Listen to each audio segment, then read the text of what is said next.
Hello everyone, legal extension में आप सभी का स्वागत है। आज का हमारा टॉपिक है डैमनम सिने इंजूरिया। आज हम समझेंगे कि डैमनम सिने इंजूरिया है क्या और इससे रिलेटेड कुछ केस लॉस। तो चलिए वीडियो शुरू करते हैं।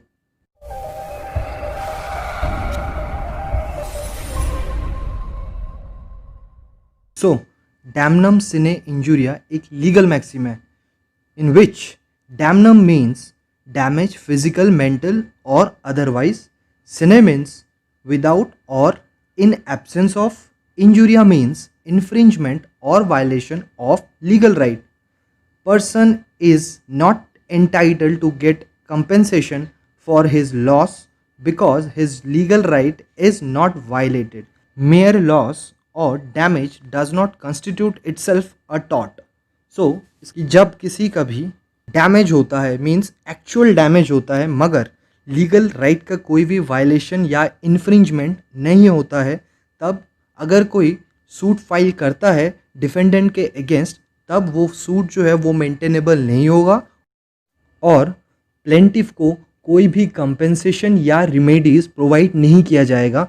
सिर्फ डैमेज या फिर लॉस हो जाने से कभी भी सूट मेंटेनेबल नहीं हो सकता है जब तक उसका लीगल राइट वायलेट नहीं होता है। नेक्स्ट, अब हम करेंगे डैमनम सिने इंजूरिया से रिलेटेड कुछ case laws. First one is Gloucester grammar school case and second one is Usha Ben versus Bhagyalakshmi Chitra Mandir. तो चलिए शुरू करते हैं अपना case laws. Usha Ben versus Bhagyalakshmi Chitra Mandir case.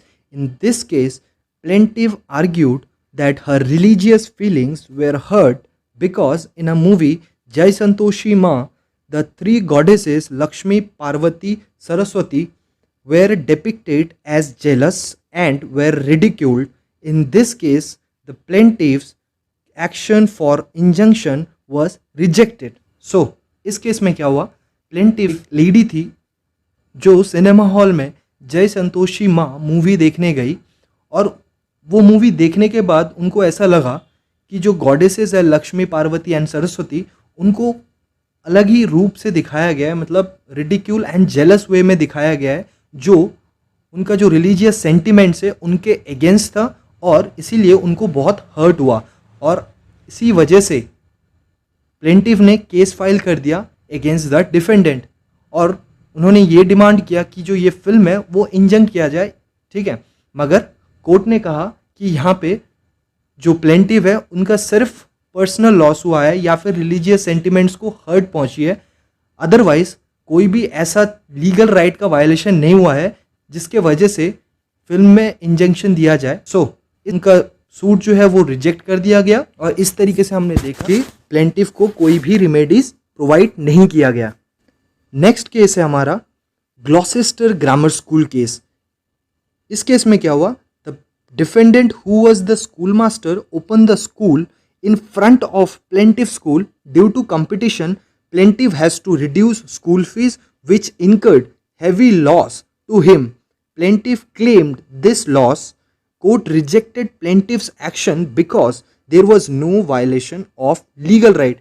इस केस में क्या हुआ, जो डिफेंडेंट थे वो एक स्कूल मास्टर थे और प्लेंटिफ ने उनके अगेंस्ट केस कर दिया था इस वजह से कि उन्होंने प्लेंटिफ के ऑपोजिट साइड में एक स्कूल ओपन कर लिया था, जिसके वजह से प्लेंटिफ के स्कूल से जितने भी स्टूडेंट्स थे या फिर जो न्यू कमर्स थे वो सब वहाँ एडमिशन ले रहे थे डिफेंडेंट्स के स्कूल में, जिसके वजह से प्लेंटिफ को काफ़ी नुकसान हुआ और उन्होंने सूट फाइल कर दिया अगेंस्ट द डिफेंडेंट और उन्होंने ये क्लेम किया कि उनका जो मॉनिटरी लॉस हुआ है और उनको जो ये नुकसान झेलना पड़ा है उसके वजह से उन्हें कंपेंसेशन चाहिए। बट कोर्ट ने रिजेक्ट कर दिया क्योंकि यहाँ पे भी जो प्लेंटिव है उनका एक्चुअल में कोई लीगल राइट का वायलेशन नहीं हुआ था, बट उनका मॉनिटरी लॉस ज़रूर हुआ था। बट हमने पहले ही कहा था कि जब तक लीगल राइट का वायलेशन नहीं होता है उनको कंपेंसेशन नहीं मिलेगा। प्लेंटिव का जो सूट था वो रिजेक्ट कर दिया गया। आई होप आप सभी को समझ आ गया होगा damnum sine injuria. Thanks for watching. Stay tuned for more updates.